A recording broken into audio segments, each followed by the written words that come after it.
Assalamualaikum warahmatullahi wabarakatuh. Apa kabar semuanya? Semoga dalam lindungan Allah Subhanahu wa Ta'ala. Kali ini Mimin akan membagikan kisah iblis ikut konspirasi rencana membunuh Nabi Muhammad SAW. Iblis ternyata ikut konspirasi rencana pembunuhan terhadap Nabi Muhammad SAW.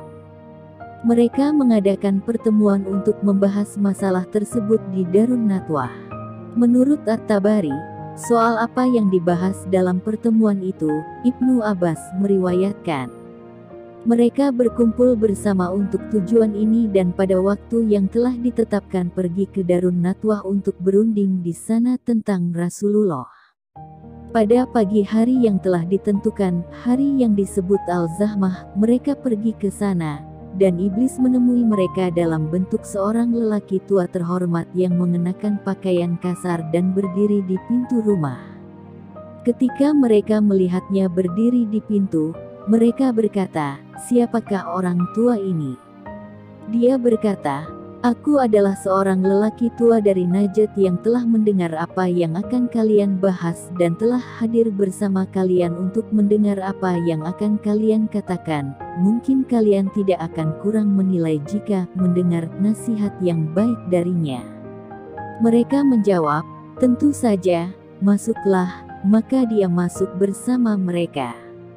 At-Tabari merinci semua bangsawan Quraisy dari setiap kabilah telah berkumpul di sana, dari Bani Abdi Syams, Saibah dan Utbah, anak-anak Rabi'ah dan Abu Sufyan bin Harb, dari Banu Naufal bin Abdi Manaf, Tuwaimah bin Adi, Jubair bin Mutim, dan Al-Harits bin Amir bin Naufal, dari Banu Abdi Al-Dar bin Qusay, Al-Nadir bin Al-Harits bin Kaladah, dari Banu Asad bin Abdi Al-Usa, Abu Al-Bakhtari bin Hisham, Zamah bin Al-Aswad bin Al-Mutalib, dan Hakim bin Hizam, dari Banu Mahsum, Abu Jahal bin Hisham, dari Bani Saham, Nubaih dan Munabih, putra-putra Al-Hajjaj, dan dari Bani Jumah, Umayyah bin Khalaf.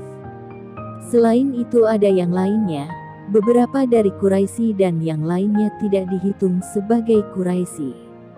Mereka bicara satu kepada yang lainnya, "Orang ini, Muhammad, telah melakukan apa yang telah dia lakukan, dan kalian telah melihatnya sendiri. Kita tidak dapat memastikan bahwa dia tidak akan menyerang kita dengan para pengikutnya yang bukan dari kita. Jadi, buatlah keputusan mengenai dia." Ketika mereka mulai berdiskusi, salah satu dari mereka berkata, "Belenggulah dia dengan rantai, penjarakan dia, dan tunggu hingga dia mati sebagaimana kematian menimpa penyair-penyair lainnya dengan cara ini sebelum dia, Suhair, Al-Nabigah, dan lain-lainnya." Orang tua dari Najd, iblis itu berkata, "Tidak, demi Allah, ini tidak bijaksana. Jika kalian memenjarakannya seperti yang kalian katakan, berita tentang apa yang terjadi kepadanya akan bocor ke teman-temannya dari balik pintu yang telah kalian kunci untuknya, dan dalam waktu singkat mereka akan menyerang kalian dan membebaskannya dari tangan kalian. Kemudian jumlah mereka akan bertambah banyak untuk melawan kalian dan mereka akan merebut kekuasaan dari kalian. Ini tidak bijaksana, jadi pertimbangkanlah hal lain."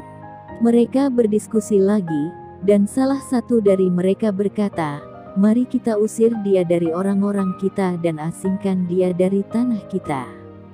Ketika dia telah meninggalkan kita, demi Allah, kita tidak akan peduli kemana dia pergi atau kemana dia menetap. Gangguan yang telah dilakukannya akan lenyap, kita akan terbebas darinya dan kita akan dapat mengatur urusan kita lagi dan mengembalikan keharmonisan sosial kita seperti sebelumnya." Orang tua dari Najd itu berkata, "Demi Allah, ini tidak bijaksana. Apakah kalian tidak melihat keindahan kata-katanya, keanggunan bicaranya, dan bagaimana dia menguasai hati manusia dengan pesan yang dibawanya? Demi Allah, jika kalian mengusirnya, Aku pikir bukan tidak mungkin bahwa dia akan datang ke beberapa suku Arab dan memenangkan mereka dengan kata-kata dan ucapannya sehingga mereka mengikuti dia dalam rencananya. Kemudian dia akan memimpin mereka melawan kalian, menghancurkan kalian dengan bantuan mereka, merebut kekuasaan dari tangan kalian dan melakukan kepada kalian apapun yang dia inginkan. Ambillah keputusan lain tentang dia.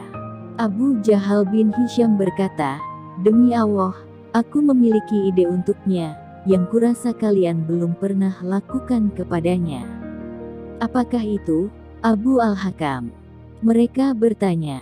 Dia berkata, "Aku pikir kalian harus menunjuk seorang pemuda yang kuat, kelahiran bangsawan muda dari masing-masing kabilah. Kemudian kita harus memberi masing-masing pemuda itu sebilah pedang yang tajam. Lalu mereka harus mengepung dan menebasnya dengan pedang mereka secara bersamaan dan membunuhnya.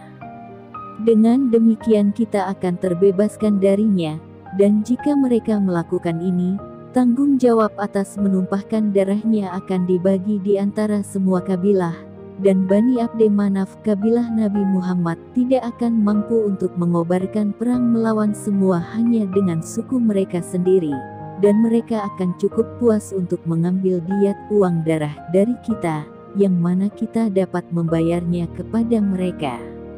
Orang tua dari Najd itu berkata, "Apa yang dikatakan orang ini benar. Ini adalah keputusan yang tepat. Kalian tidak memiliki pilihan yang lainnya." Setelah itu mereka bubar, menyetujui usulan ini.